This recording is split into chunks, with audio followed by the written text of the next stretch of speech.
My name is Susan, and currently I find myself balancing a demanding career while raising my only son, Ethan. Despite getting married, my passion for work has not waned.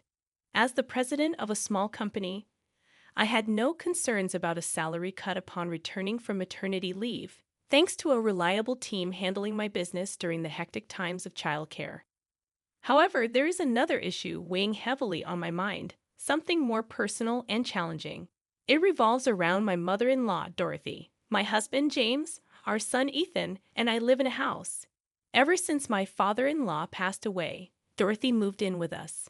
Initially, we thought it would be temporary, but Dorothy showed no signs of leaving.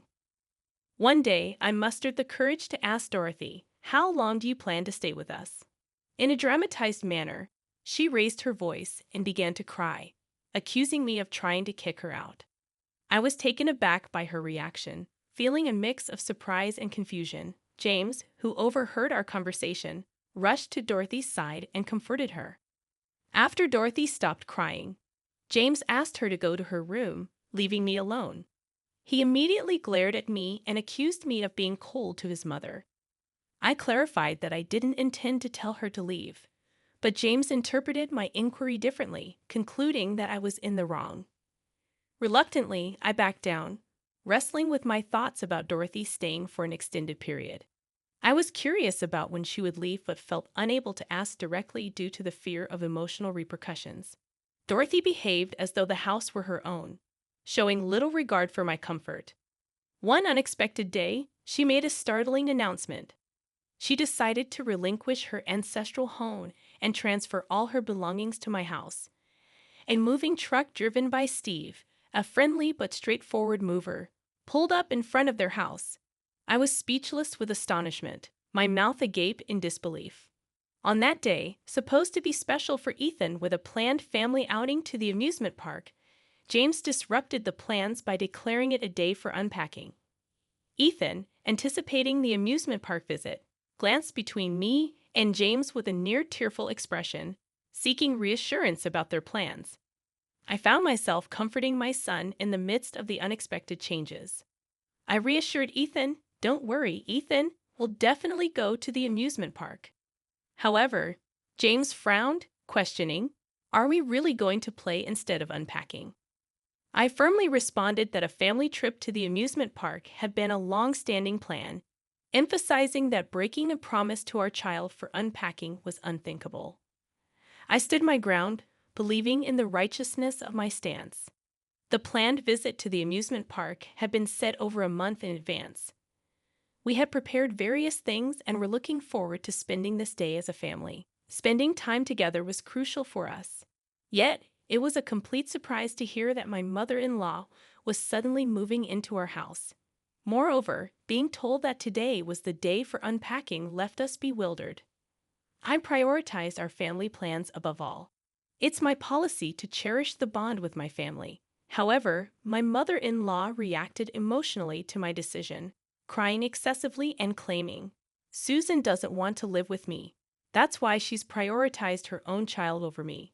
Steve, the mover, realizing the conversation wasn't progressing, asked, "Well, unpacking can be done anytime.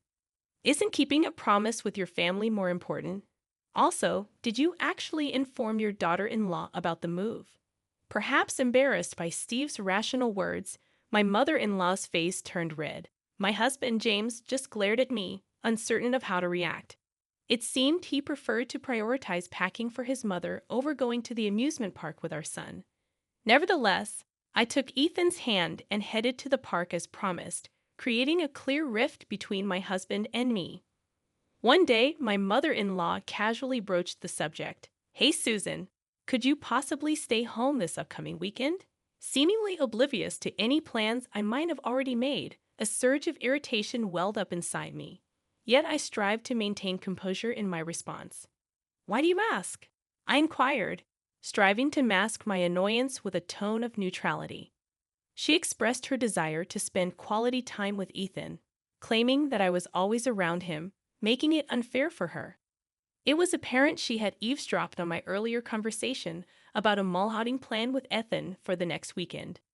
She began to assert that I should avoid joining them at the mall, suggesting a scenario where James, Ethan, and herself would go, leaving me to oversee the house alone. I responded, "If you're keen on visiting the mall, why don't we all go together?" I suggested, hoping to strike a balance and not let Ethan out of my sight, especially not with Dorothy, whose trustworthiness had been in question since the day I witnessed her faint tears. Dorothy's expression morphed into a mix of reluctance and disappointment. She was jarred by my proposition. Voicing her displeasure was not an option, and with evident reluctance, she nodded in agreement, conceding to the new plan. At the shopping mall, I was selecting clothes for my son, Ethan, just as I had planned. Recognizing that children grow up fast, I picked out slightly larger sizes. Suddenly, my mother-in-law, Dorothy, came over and said, "Don't you know his size?" This size would fit Ethan perfectly. She had chosen a size that fit Ethan just right for the moment. I tried to explain that kids grow quickly, and it's better to have a bit of room in their clothes. However, Dorothy quickly retorted, "When he grows, just buy new ones. Don't be so stingy." I was internally taken aback by her attitude. Continuously buying perfectly fitting clothes would be a waste of money, and our family budget couldn't afford such frequent purchases. I resisted. But then my husband, James, intervened, saying, "I'm paying the bills. If you're stingy, it reflects poorly on me." Ultimately, James paid for the clothes Dorothy had picked out. Afterward, Ethan wore those clothes for a while, but in just a few months, he started complaining that they were too tight and stopped wearing them.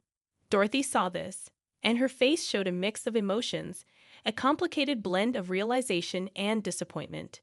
Deciding to sort out the unnecessary clothes overflowing in our home, many of which were no longer in use, I chose to give them to a mother friend of mine whom I got close to at the daycare center attached to our company. She was delighted to receive them, and seeing her joy warmed my heart. However, my use of this daycare center seemed to be something my mother-in-law couldn't come to terms with. She didn't try to hide her critical attitude towards me, challenging me with a stern tone. "Why would you leave Ethan with someone else when I'm right here at home and working while having a child? That's detrimental to his upbringing." Her words pierced deeply into my heart, but I felt the need to firmly state my position. "Actually, I need to work too, or our finances wouldn't make ends meet," I replied. Yet, with a firm resolve, my mother-in-law further criticized me, saying, "Just how much do you think your earnings amount to? I'm sure James brings home much more than you, so you wouldn't need to work for us to live comfortably. You must be incompetent at your job," she accused. Her words deeply scarred me, and at that moment, I wondered if James had ever mentioned to her that I was the president of our company. Frustrated with this realization, I felt the need to find a new way to navigate this complex relationship with my mother-in-law. "I actually earn more than James, mother-in-law," I said, my voice laced with a mix of confidence and a hint of sarcasm. Little did I know this remark was about to ignite a fiery response from Dorothy, my mother-in-law. "How dare you speak like that, daughter-in-law?"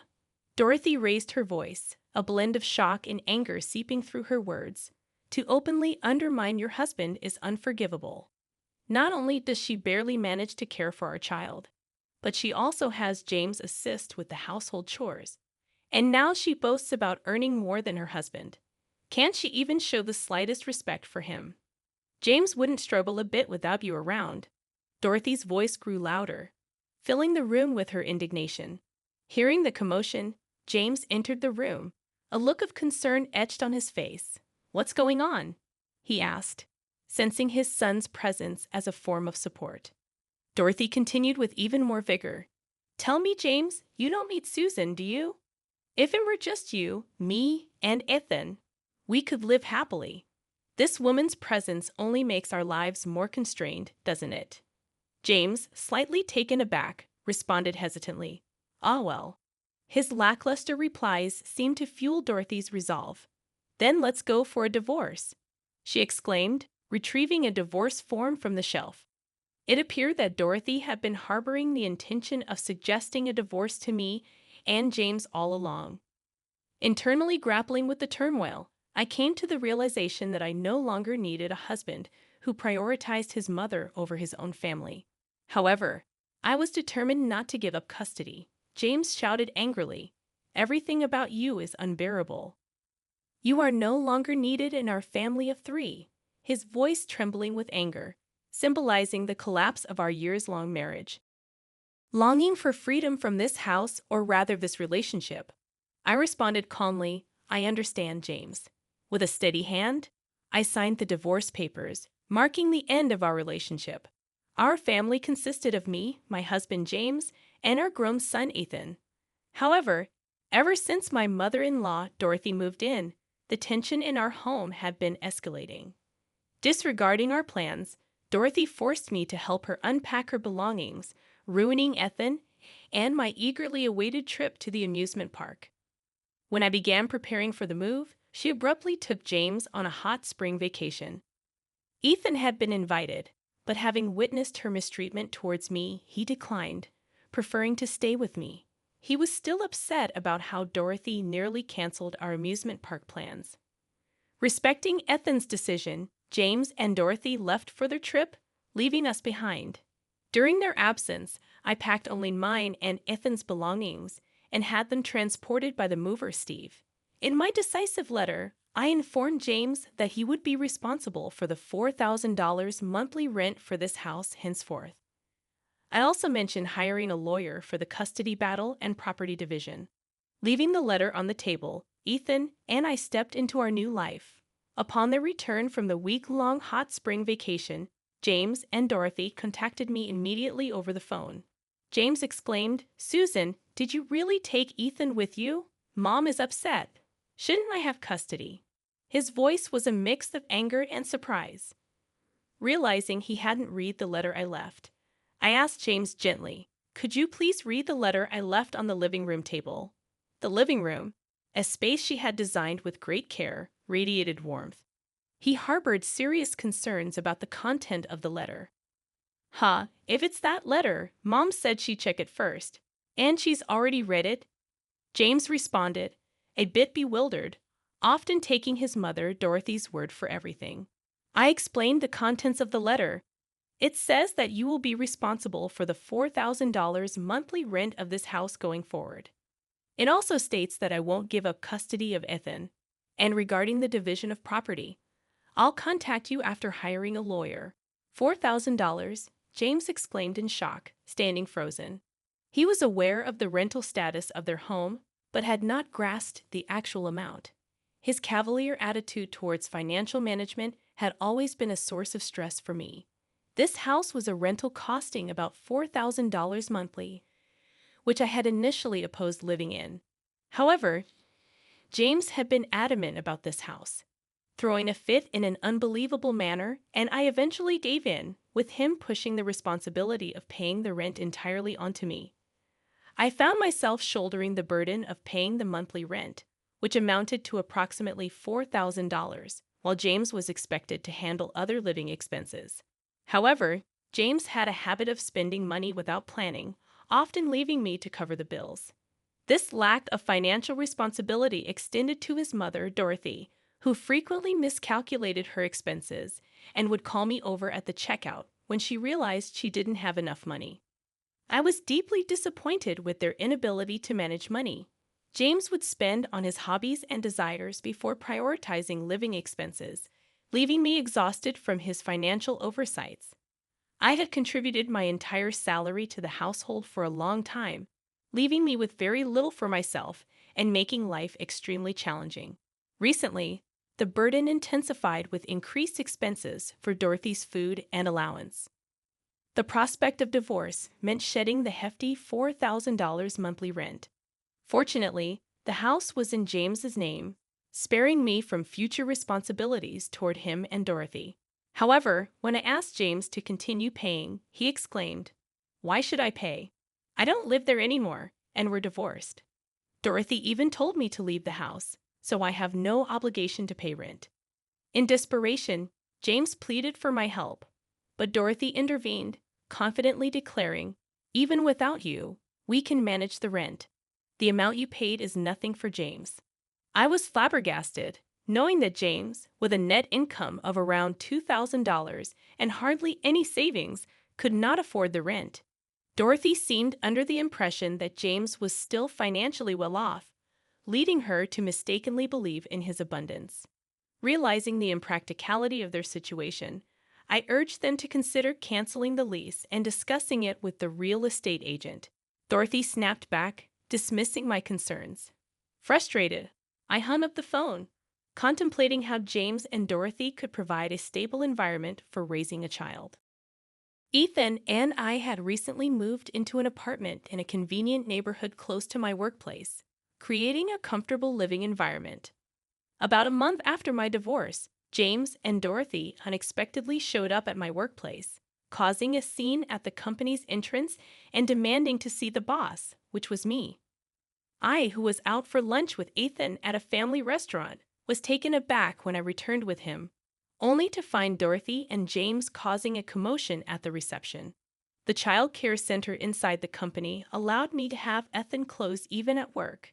The sudden appearance of James and Dorothy left me bewildered, especially since I had been waiting for a response to a meeting arranged by their lawyers. Dorothy, with tears that seemed more manipulative than genuine, pleaded with me, "Susan, can't you just come back home? I understand you were the one providing financially, but enough with this soul killing. It's time to put an end to this." It was clear that Dorothy believed her tearful act would work on anyone besides her son. She was intent on painting me as the villain in this situation. In response to Dorothy's pleas, James chimed in, "Hiring a lawyer? What were you thinking? This is a matter between us as a couple. Ethan would surely be happier with both his parents together." Despite his words, a father who prioritizes his mother over his own son only adds to the child's sorrow. Sighing deeply, weighed down by inner turmoil, I turned to James and said firmly yet calmly, "We're divorced. We're strangers now. If you have something to say, please do it through a lawyer." Upon hearing this, James seemed to realize that talking to me was futile. He turned to our son Ethan, who was standing beside his grandmother, and began speaking. "Hey Ethan, you'd prefer to stay with your dad and grandma, right?" James said, attempting to sway Ethan. "Absolutely, it must be lonely just with your mom always busy with work," added the grandmother, chiming in with her own persuasive tone. Ethan, seemingly frightened by this exchange, hid behind me and burst out crying loudly. "I don't like you both, you're mean." His pure tears were far more impactful than the grandmother's feigned weeping, resonating strongly with everyone around. Employees from nearby offices quickly gathered, responding to the commotion.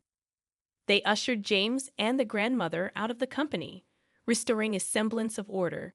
Relieved at being freed from this distressing situation, I let out a sigh of relief. Later, through my lawyer, I warned them that if they ever showed up unannounced at my office or followed me and Ethan, I would consult the police. This warning seemed to calm them down. James and his mother, who were previously living in a house costing $4,000 in rent, had to let go of their luxurious lifestyle and move into a modest apartment. But the real tragedy for James was just beginning. He had been boasting to his colleagues about living in a lavish house, and now, terrified of them discovering his downgrade to a humble apartment, he quit his job without consulting his mother. This abrupt decision infuriated his mother. Eventually, they both had to start working out of necessity.